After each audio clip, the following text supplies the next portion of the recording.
Helen Keller, written by Maria Isabel Sanchez Vergara, illustrated by Sam Rudd. Once, at a farm in northern Alabama, USA, a little baby called Helen was born. From the very beginning, her curious mind was eager to learn.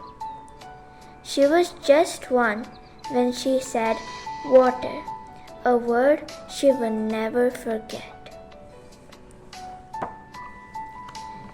Helen was only 19 months old when she got a terrible fever that left her deaf and blind. From that day on, she had to get used to living in a dark and silent world. Still, she could smell the sweet scent of flowers and feel her parents' hugs. By the time that she was 6, Helen had created more than 60 signs to communicate with her playmate Martha, like a pull to mean come or a nod for yes. She could even recognize people by the way the floor shook as they walked. Touching people's lips, she noticed that others used their mouths to talk.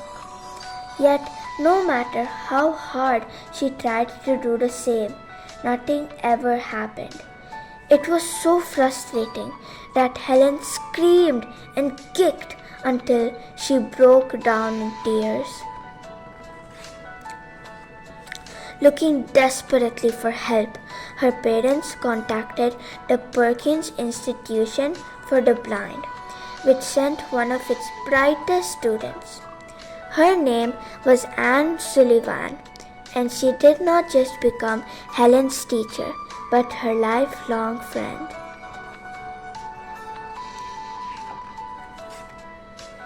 The day after they met, Anne gave Helen a gift from the children at her school. She slowly spelled the letters of the name of the gift into her hand. D-O-L-L. Helen repeated it with her fingers, without knowing she was spelling a word, or even what a word was. It was weeks later when Anne spelled W-A-T-E-R. that something amazing happened. A memory of that word came back to Helen. She realized that words were related to things and that everything had a common name. That discovery changed Helen's life. She was learning to talk with others. Soon, she was reading books in Braille, a system that uses tiny bumps on paper to spell words.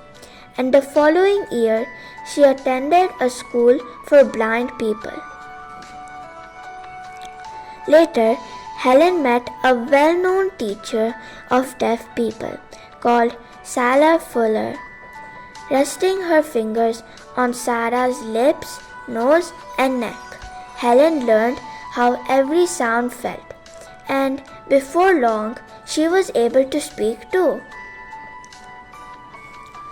She became the first deaf-blind person to earn a Bachelor of Arts degree and the first to write a book about her life. After graduating from college, she and Anne traveled the country, sharing Helen's story and giving disabled people a voice.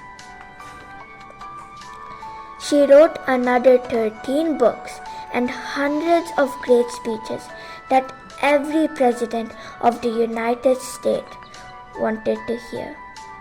Yet, she preferred to enjoy the company of good friends like the writer Mark Twain and the inventor Alexander Graham Bell. Many schools for the deaf and the blind were set up thanks to Helen, and she helped to make Braille the world's writing system for the blind. Still, she also found time to defend women's votes and the rights of African American people. And while meeting every obstacle in her way, little Helen learned that everything she had been looking for was already within her, because the best things in life are those that we can feel with our hearts. Thank you.